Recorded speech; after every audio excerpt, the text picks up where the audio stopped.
Hello friends, स्वागत है आप सभी का Ravi Aditi classes YouTube channel पर। फ्रेंड्स, आज की इस वीडियो में हम गांधीयन एरा टॉपिक के अंडर आज़ाद हिंद फौज के बारे में डिस्कशन करने वाले हैं। फ्रेंड्स, मैंने इस वीडियो में आपके लिए सभी क्वेश्चंस सेलेक्टेड और इम्पॉर्टेंट लिए हैं।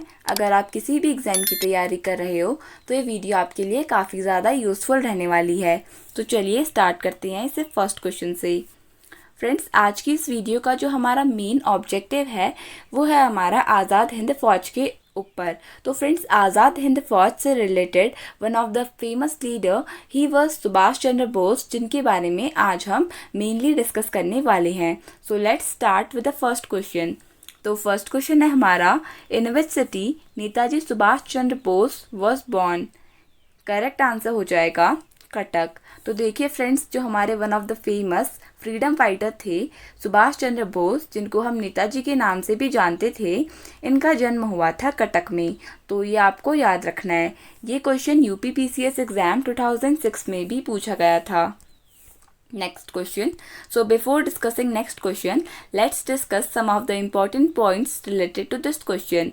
So जानकीनाथ भवन। तो फ्रेंड्स, जानकीनाथ भवन ये सुभाष चंद्र बोस जी के घर का एंसेस्ट्रल नेम था, यानी कि पूर्वजों का जो घर होता है उसका एक पर्टिकुलर नाम होता है ज़्यादातर घरों का। तो इनके घर का नाम था जानकीनाथ भवन। मे बी इससे भी आपके एग्जाम में क्वेश्चन बन सकता है। और Subhash Chandra Bose is located in the Oriya Bazar in Cuttack city of Odisha. Subhash Bose was born in this house on 23/1/1897। तो देखिए फ्रेंड्स, ये 23 जनवरी 1897 को पैदा हुए थे, ये भी आपको याद रखना है। And spend his early childhood at Cuttack. तो इन्होंने अपना बचपन भी कटक में ही बिताया था। So next question. Subhash Chandra Bose left the Indian National Congress in which year? Correct answer हो जाएगा 1939। तो देखिए फ्रेंड्स, 1939 में सुभाष चंद्र बोस जी ने इंडियन नेशनल कांग्रेस को छोड़ दिया था। ये आपको याद रखना है। फ्रेंड्स, 1939 में जो इंडियन नेशनल कांग्रेस का सेशन हुआ था वहाँ पर इनकी कुछ अनबन हो गई थी with the leaders like Mahatma Gandhi, Jawaharlal Nehru. इनके साथ इनकी कुछ बात नहीं बैठी, जिसके वजह से इन्होंने उस सेशन को छोड़ दिया। इसके अलावा फ्रेंड्स, आपको ये भी याद रखना है कि 1939 के सेशन में ही सुभाष चंद्र बोस प्रेसिडेंट थे इंडियन नेशनल कांग्रेस के। उसके बाद इन्होंने आईएनसी को छोड़ दिया। Next question. After leaving Indian National Congress in the year 1939, Subhash Chandra Bose formed which union? Correct answer हो जाएगा फॉरवर्ड ब्लैक। तो देखिए फ्रेंड्स, आपको ये याद रखना है कि इंडियन नेशनल कांग्रेस को जब सुभाष चंद्र बोस जी ने छोड़ दिया था, उसके बाद इन्होंने फॉरवर्ड ब्लैक नाम का एक यूनियन फॉर्म किया था। एंड ये क्वेश्चन यूपीएससी के एग्जाम 2005 में पूछा गया था।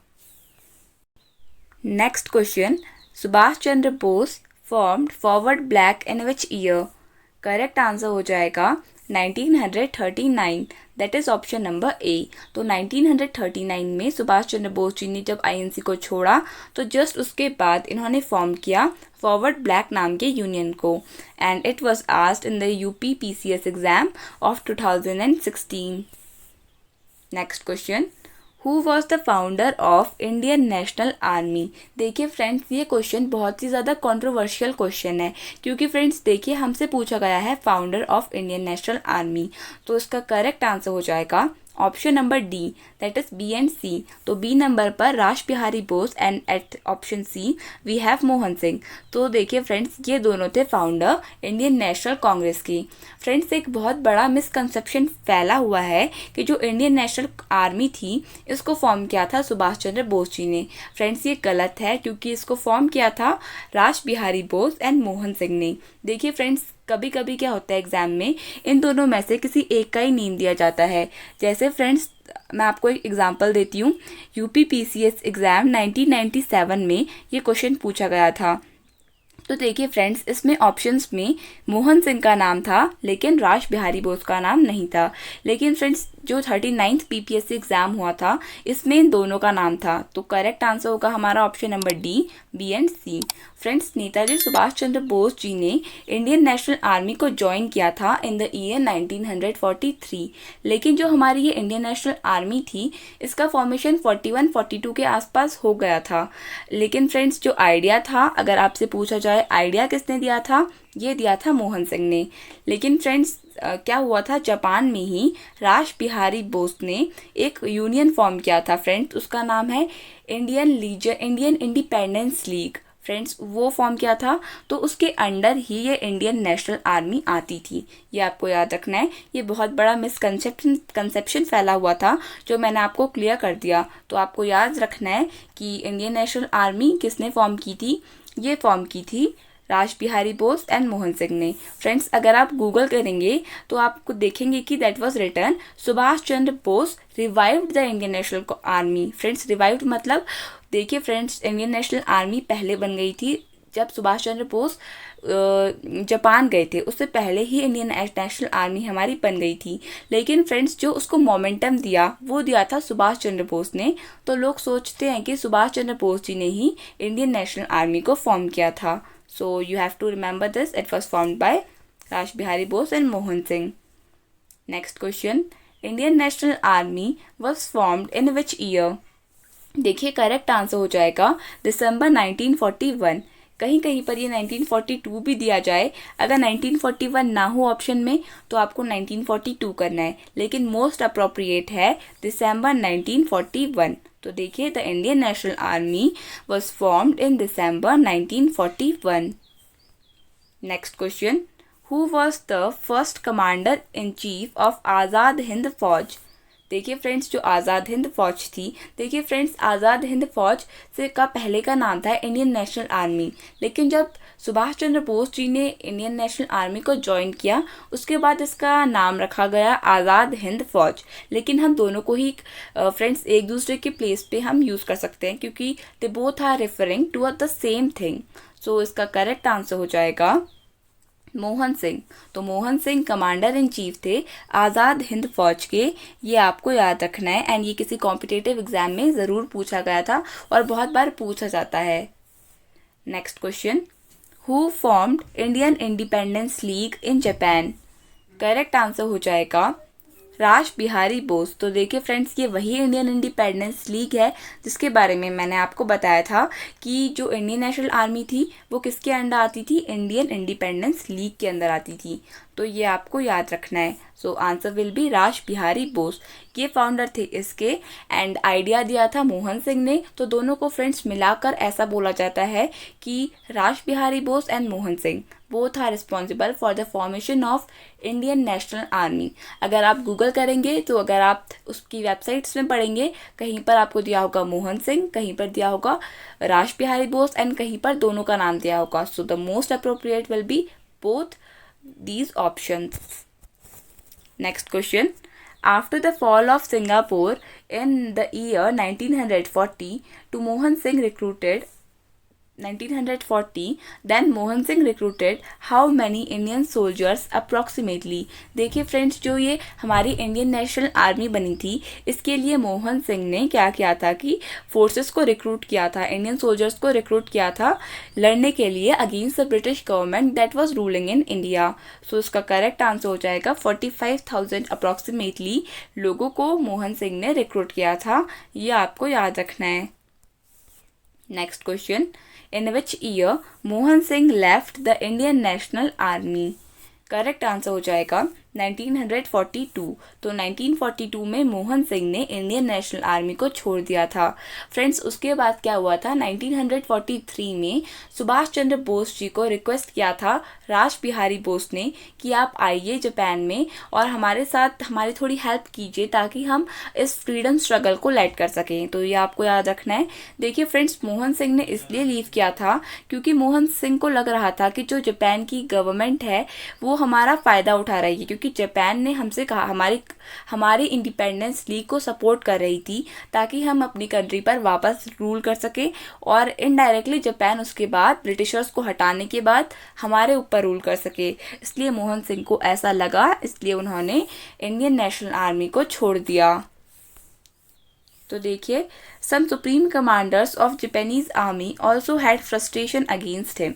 और इसके अलावा क्योंकि मोहन सिंह समझ चुके थे जापान की कुछ इस टाइप की पॉलिसी को, तो जो जापानीज आर्मी के कमांडर्स थे उनको लग रहा था, उनको फ्रस्ट्रेशन हो गई थी मोहन सिंह से, because of his efforts towards the Indian national army. On 29 December 1942, General Mohan Singh was removed from his command and taken into custody by Japanese military police. तो देखिए फ्रेंड्स, जापानीज मिलिट्री पुलिस ने, जो Japan की military police थी, उसने मोहन सिंह को arrest कर लिया था, अपनी कस्टडी के अंडर ले लिया था on 29 दिसंबर 1942 को। तो अगर आपसे पूछा जाए इन विच ईयर, इन्हें छोड़ी भी 1942 में थी और इनको अरेस्ट भी कर लिया था उसके बाद। In which year Subhash Chandra Bose was given the leadership of Indian National Army? Correct answer हो जाएगा 1943। तो 1943 में सुभाष चंद्र बोस को मिल गई थी friends leadership Indian national army की, ये भी आपको याद रखना है।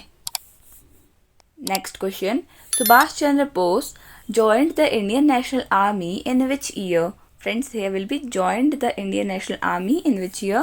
तो करेक्ट आंसर हो जाएगा 1943। तो सुभाष चंद्र बोस ने ज्वाइन भी की थी आर्मी 1943 में, एंड इनको लीडरशिप भी मिल गई थी, क्योंकि मैंने आपको पहले ही बता दिया कि राज बिहारी बोस ने इनको सिंपली इनवाइट किया था to Indian national Army, and उसके बाद इंडियन नेशनल आर्मी का नया नाम पड़ा था Azad Hind Fauj. Next question, who gave the slogan Delhi Chalo और Delhi Chalo? So the correct answer will be Subhash Chandra Bose. तो सुभाष चंद्र बोस जी ने ये स्लोगन दिया था, सिंपली ये नारा दिया था, दिल्ली चलो। The Indian national Army unfurled an Indian tricolour at Manipur in which year? तो करेक्ट आंसर हो जाएगा 1944। तो देखिए फ्रेंड्स, जो जापान था वो धीरे धीरे इंडिया तक आ रहा था। जैसे मैंने आपको ऑलरेडी बताया कि जो जापान का उस टाइम पर ऑब्जेक्टिव माना जाता है वो यह था कि वो फटाफट पहले इंडिया से ब्रिटिश आर्मी को निकाले एंड उसके बाद हमारे ऊपर कंट्रोल करें। तो इंडियन नेशनल आर्मी के थ्रू वो इंडिया तक पहुंच रहे थे। तो जापान की जो वो नेशनल आर्मी थी फ्रेंड्स, जापान की नहीं, जापान जिसको सपोर्ट कर रहा था इंडियन नेशनल आर्मी, तो वो मणिपुर पहुंची थी 1944 में, जब उसने मणिपुर पे इंडिया का झंडा लहराया था। तो ये आपको याद रखना है।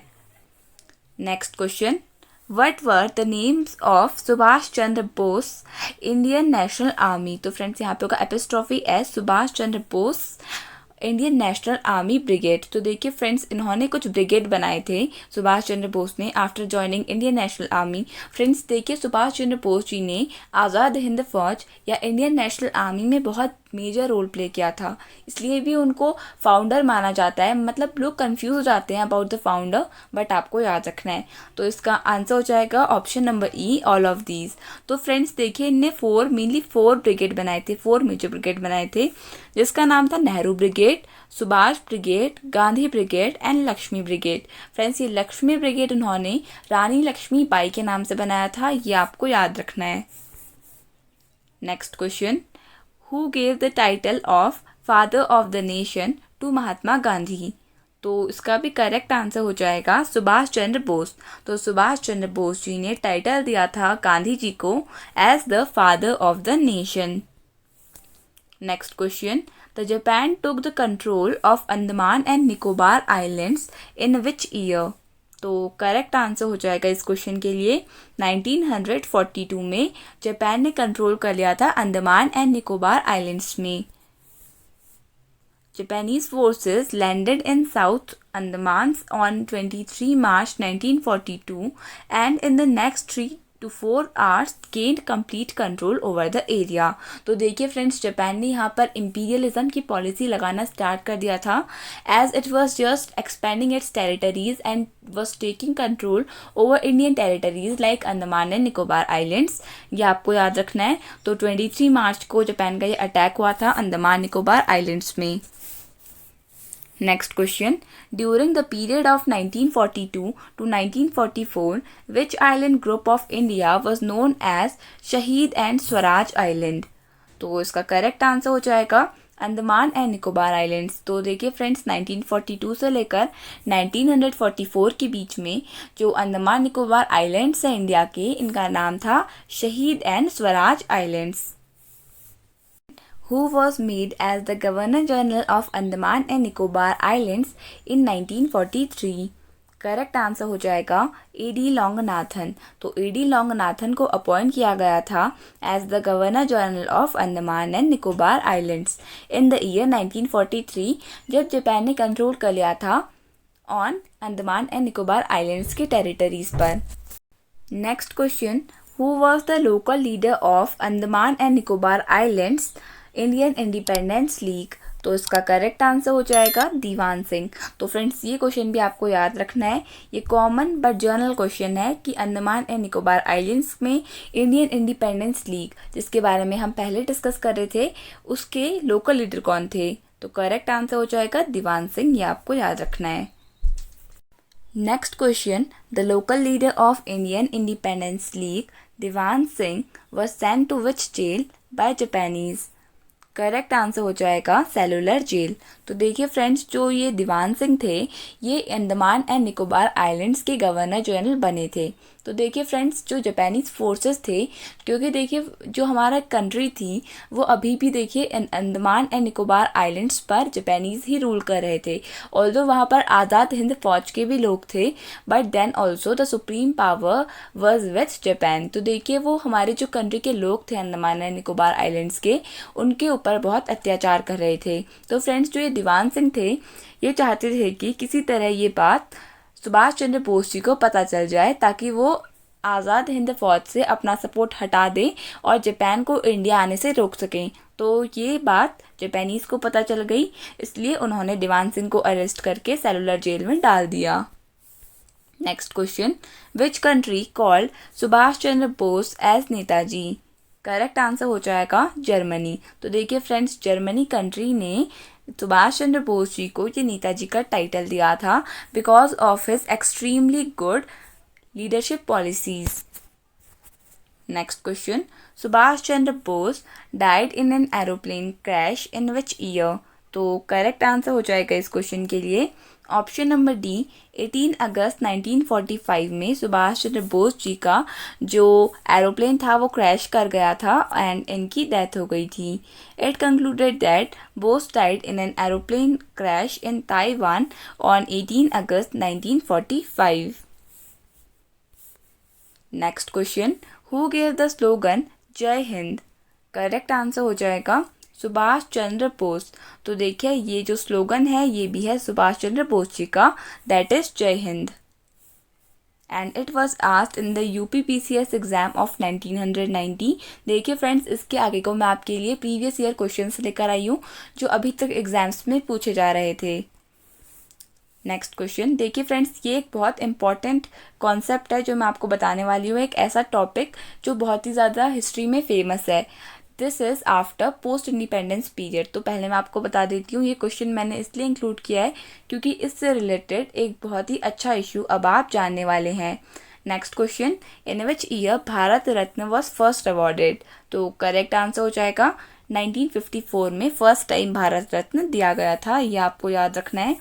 देन नेक्स्ट क्वेश्चन देखिए friends, in which year it was announced that Bharat Ratna award will be awarded to Subhash Chandra Bose posthumously? तो देखिए फ्रेंड्स, पोस्टह्यूमसली का मतलब होता है मरणोपरांत, that we call in Hindi. तो देखिए फ्रेंड्स, अभी में हमने प्रीवियस क्वेश्चन में देखा कि भारत रत्न कौन से ईयर में फर्स्ट टाइम अवार्ड किया गया था, 1954 में।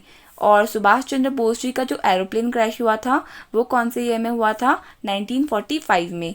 तो देखिए फ्रेंड्स, 1992 में ऐसा अनाउंस किया जा रहा था कि सुभाष चंद्र बोस जी को उनकी ब्रेवरी के लिए हम देंगे भारत रत्न अवार्ड। लेकिन फ्रेंड्स, जो हिस्टोरियंस थे एंड ऑल अदर जो लोग थे वहाँ पर, मतलब उस टाइम पर 1992 के आसपास, उन लोगों ने इसका प्रोटेस्ट किया। Not that kind of protest, but उन्होंने कहा कि अगर वो सुभाष चंद्र बोस जी को ये अवार्ड देंगे तो उनको और फ्रीडम फाइटर्स को भी देना पड़ेगा, क्योंकि सभी लोगों ने इक्वली वन वे और द अदर इंडिपेंडेंस इंडिया को दिलाने में अपना मेजर रोल प्ले किया था। उसके अलावा फ्रेंड्स, ये भी इशू उठ रहा था कि जो भारत रत्न है वो तो 1954 से दिया जा रहा था, लेकिन सुभाष चंद्र बोस जी की डेथ तो 1943 में हो गई थी। सॉरी फ्रेंड्स, 1945 में हो गई थी। तो उसके बाद अब सुभाष चंद्र बोस जी को ये अवार्ड कैसे दिया जा सकता है? देखिए, 18 अगस्त 1945 को उनकी डेथ हो गई थी, तो ये र्यूमर चल रहे थे कि उनको ये अवार्ड नहीं दिया जा सकता है, क्योंकि भारत रत्न तो 1954 से स्टार्ट हुआ था। तो फ्रेंड्स, ऐसा सिर्फ अनाउंस किया गया था, उन्हें पर्टिकुलरली कभी भी भारत रत्न नहीं दिया गया। तो ये आपको याद रखना है। One of the most important fact जो इस वीडियो का है, ये आपको याद रखना है। आप इसके प्लीज नोट्स बना लीजिएगा। Next question, so let's discuss this point. In 1992, the government's decision to confer the award posthumously on Subhash Chandra Bose was opposed by those who had refused to accept the fact of his death, including some members of his extended family. तो देखिए friends, ऐसा माना जाता है कि सुभाष चंद्र बोस जी की death 18 अगस्त 1945 के aeroplane crash में हो गई थी। लेकिन फ्रेंड्स, ऐसा कोई कोई लोग मान रहे थे कि सुभाष चंद्र बोस जी अभी तक मरे नहीं थे, यानी कि उनकी डेथ नहीं हुई थी, ही वॉज स्टिल अलाइव। तो ऐसा रूमर्स फैल रहे थे कि जो सुभाष चंद्र बोस जी हैं वो किसी योगी के रूप में भारत में ही घूम रहे हैं, या कि इस टाइप की बातें चल रही थी। तो इसलिए ऐसे भी कुछ प्रोटेस्ट हुए, तो फाइनली उनको ये अवार्ड नहीं मिला, क्योंकि उनकी डेथ ही प्रूव नहीं कर पा रहे थे, because that was an aeroplane crash. Next question, who among the following established Rani Lakshmibai regiment?